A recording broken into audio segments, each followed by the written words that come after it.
तो आज हम लोग बात करने वाले हैं बौद्ध साहित्य की, जो कि हमारे वैदिक साहित्य का ही एक चैप्टर है।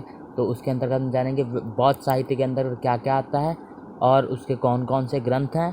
ठीक है, तो आज जानते हैं बौद्ध ग्रंथ। तो बौद्ध ग्रंथों में सबसे पहले आते हैं त्रिपिटक। त्रिपिटक को क्या कहते हैं? पीटक को कहते हैं ज्ञान की टोकरी। तो 3 त्रिपिटक हैं। उसमें सबसे पहला त्रिपिटक कौन सा है? तो विनय पिटक। विनय पिटक के अंतर्गत क्या आते हैं? बौद्ध के नियम और विनियम। क्या आते हैं? बौद्ध के नियम और विनियम। फिर सूत पिटक के अंतर्गत क्या आते हैं? बौद्ध वचन और संवाद। किसके अंदर आते हैं? तो सूत पिटक के अंदर आते हैं। और अभिधम्म पिटक के अंतर्गत दर्शन और विचार विमर्श आता है। किस दर्शन और विचार विमर्श किसका के अंदर आता है? तो अभिधम्म पिटक है।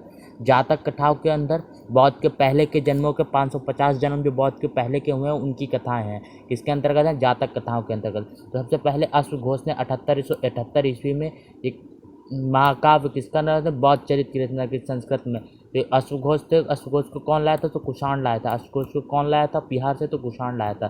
फिर आते हैं दीपवंश। दीपवंश क्या है? दीप का इतिवृत्त। श्रीलंका का इतिहास किसके ने? दीपवंश किसका इतिहास है? श्रीलंका का। दीपवंश किसका इतिहास है? श्रीलंका का। मिलिंदोपन्हो किसकी पुस्तक है? मीनांदर जो यूनानी एक वो यूनानी राजा था उसकी और नागसेन के विषय की बातचीत है किसमें? मिलिंदोपन्हो में। जिसमें मीनांदर जो यूनानी राजा था उसने प्रश्न पूछे और जो भिक्षु थे बौद्ध भिक्षु नागसेन उन्होंने उनके उत्तर दिए। मिलिंदोपन्हो किसकी पुस्तक है? नागसेन की। जो बौद्ध भिक्षु थे और मीनांदर की कहानी है। ठीक है, इसके अंतर्गत फिर आता है महावस्तु। महावस्तु क्या है? मिश्रित संस्कृत, पाली और प्राकृत दूसरी की ठीक है, महावस्तु। ठीक है, आगे चलते हैं ललित विस्तार सूत्र। अर्थ है पूर्ण नाटक है ये। ठीक है, महायान शाखा से। ललित विस्तार किससे संबंधित है? तो महायान शाखा से। ललित विस्तार किससे संबंधित है? तो महायान शाखा से। फिर आते हैं सारनाथ का प्रथम उपदेश से अंतिम उपदेश तक की जानकारी किसमें है? तो ललित विस्तार में। सारनाथ के प्रथम उपदेश से अंतिम उपदेश तक की जानकारी किसमें? तो ललित विस्तार में।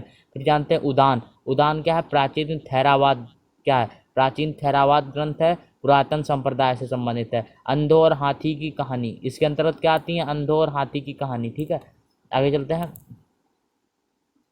फिर आता है बौद्धिवंश। बौद्धिवंश क्या है? श्रीलंका की 10वीं शताब्दी की गद्य व पद्य जो सिंहली से अनुवाद किया गया। किससे अनुवाद किया? सिंहली में अनुवाद है इनका। किसमें अनुवाद है? सिंहली में अनुवाद। फिर जानते हैं उदान वर्ग। उदान वर्ग के अंतर्गत क्या है? बौद्ध और उनके शिष्यों के कथन। उदान वर्ग के अंतर्गत क्या आता है? बौद्ध और उनके शिष्यों के कथन। उदान वर्ग आपसे पूछ दिया जाएगा किसके कथन है, तो आपको लिख देना है वहाँ पे बौद्ध और उनके शिष्यों के कथन। उसके बाद जानते हैं महाविभाषा शास्त्र। महाविभाषा शास्त्र कहाँ है? महायान ग्रंथ है। कौन सा ग्रंथ है? महायान विभाषा। तो महायान ग्रंथ है। ठीक है, 150 ईस्वी के बीच में लिखा। कब लिखा गया? 150 ईस्वी के अंतर्गत लिखा गया। अभिधर्ममोक्ष किसने लिखा? वसुबंधु ने लिखा। किसने लिखा? वसुबंधु ने। किसने लिखा? वसुबंधु ने। ठीक है, संस्कृत ग्रंथ है ये। ठीक है, आगे जानते हैं विशुद्ध मग 5वीं सदी में बौद्ध घोष ने थेरावाद सिद्धांत का ग्रंथ। थेरावाद सिद्धांत का ग्रंथ कौन सा है? तो विशुद्धि मग है। कौन सा है? विशुद्ध मग है। तो आज की वीडियो में इतना ही। तो ये कब से कब तक का है? तो बौद्ध के जन्म के बाद का उनके बौद्ध का ग्रंथ का किस प्रकार से प्रचार हुआ और कौन कौन से उसमें ग्रंथ लिखे। तो उसमें सबसे इम्पोर्टेंट कौन से आते हैं? बौद्ध के 3। कौन से 3? विनय पिटक किससे संबंधित है? सूत पिटक किससे संबंधित है? अभिधम्म पिटक, ये इंपॉर्टेंट है। और जातक कथाएं कितने जन्मों की? तो 550 जन्मों की। अश्वघोष किसका था? तो अश्वघोष किसके प्रधानमंत्री थे? और इन्होंने जो चौथी बौद्ध संघ थी उसके उपाध्यक्ष की भी भूमिका निभाई थी। किसने? अश्वघोष ने। ठीक है, तो ये आपको लिख देना है। अश्वघोष किसके थे? और मीनांदर ये किसके समय थे? पुष्यमित्र शुंग के समय। मिलिंदोपन्हो किस समय आया था? तो पुष्यमित्र शुंग के शासन के समय कौन आया था?